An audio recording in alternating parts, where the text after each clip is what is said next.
Are you looking forward to watch members only video on YouTube? Then in today's video, I'm going to show you the step-by-step process on how you can easily view it. First thing first, you need to head over to your application YouTube. Make sure that you are logged in into a specific account. Once you're in the home page of YouTube, in the search bar, search for the name of the creator that you want to view the membership video. Once you have searched for it, move into the profile.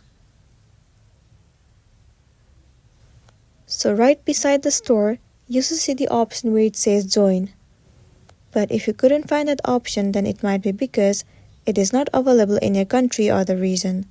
But for you, if you see the option of join, then click on it. After that, you will need to pay the certain amount of money.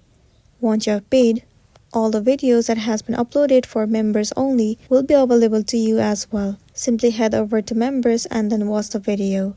That's the end of the video. If this video really helped you, give it a like and check out our next tutorial. Thank you.